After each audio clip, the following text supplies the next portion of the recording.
Mohi wa MRTV ke Tabane wa Sebonomo ya Sakgwasa Ramainwane mme ka jeno ke la 13 February selemo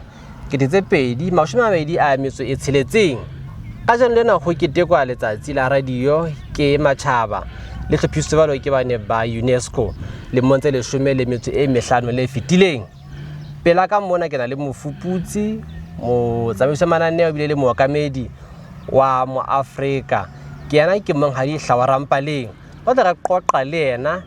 ka ditaba tsa letsatsi lena ga na molemo wa phuthelatso setšhabeng na ke ofeng wa Ntatemoholo le kgolokwe enta ke letsatsi le leholo lena letsatsi la phuthelatso ya nta ke letsatsi la welese mme ke letsatsi le o ka lona re lokelang gore re itlhatlhobe gore na e fela re ntse re tsamaya ka gare go seo welese kapa phuthelatso e leng sona ya nta mme re tlo sheba mesebetsi ya mantlha kapa ditshia tsa mantlha tse tharo tsa welese ka letsatsi le leholo la lefatshe leo le ketekelang welese ga ke go tseba re nna le wena ka welese ya nta ha re kena ditapeng tseno he mesebetsi ya welese ntate kapa ya phuthelatso re kgethile meraro ya mantlha ke go ruta mosebetsi wa phuthelatso ke ho etsa hore batho ba fumane lesedi dintlheng tse fapakaneng tsa bophelo e ka ba tsa moruo tsa dipolotiki kapa tsa bophelo ka kakaretso mme ha o ka ithuta wa sheba mananeo wa rona o tla fumana hore a ama ditaba tseno tsa dipolotiki tsa moruo le bophelo ka kakaretso ya nta mme re santsane re tshwere teng ka lona letsatsi yana ka ikgopola hore re ntse re tshwere gona moo ya nta taba e nngwe hape ntate ya phuthelatso ke hore e hlokomedise mme ha o ka thola wa sheba o tla fumana hore le kajeno re ntse re hlokomedisa setjhaba ka dietsahala e ka ba mebileng makoloi ya thulane malekeleke sebedisa tsela e nngwe ke tsela ya rona ya ho hlokomedisa setjhaba moteng kgoro e kwetswe ke teraka re hlokomedisa setjhaba re hlokomedisa le ba lokelang hore ba lo thusetsa mono hore ba potlake ka nqena motho ke yena o qeta ho thunya mong re hlokomedisa sepolesa se a matha se a mokgosing e leng go mokgosi wa ka hodimo tsohle hlokomedisa setjhaba ka dietsahala le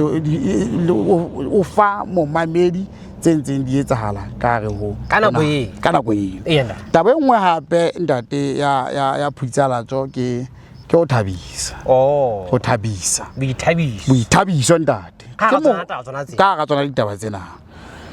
mme o tla hopola kapa o tla tseba hore phuthelatso ha o emametse ha ona go qeta metsotso e 10 o so tshenye e ka bona le mathata a mofuta ofe kapa ofeng o dutse o le mongwe tsona hana dintho di yana o fela o tla tsheya ha fela o ntse o mametse e hana ona le mekoloto ntate o tla tsheya hobane jwa le phuthelatso e santsane tshwere ho fitisa seo e lokelang hore se etse ka hare ho setjhaba sa Basotho mme ka letsatsi lena re thabile le rona re le phuthelatso re a keteka re ha e be letsatsi le monate la welese e be letsatsi le monate la phuthelatso ntate hona le taba yo batho ba sa ele ba le phuthelatsong e hlang ditabeng batho ba kenang kobonta ya data ba sa itshireletse ya data bona batho ba re ntate ba go hetsa phoso hele mme taba ena ke thuto ya data ha le kena le lokela hore le itshireletse e le go tla sekela re go hetsa phoso ya ba ngwana sa qetellang aya ka ntlwaneng ya data Mohi wa MRTV ga no go tshwaretse go le hakalo ka jeno letsatsi lena la welese mo Afrika e se keteka dilemo tse ka hodimo go 20 a nang le metso e 5 e ntse e phuthelatsa empa letsatsi lena lona e se lena le dilemo tse ka hodimo go 10 le ntse le keteka sena se le gore Afrika e ntse le ka pele go matšhaba ka go keteka letsatsi lena ka gona ntho ya re keteka selemo le selemo ke go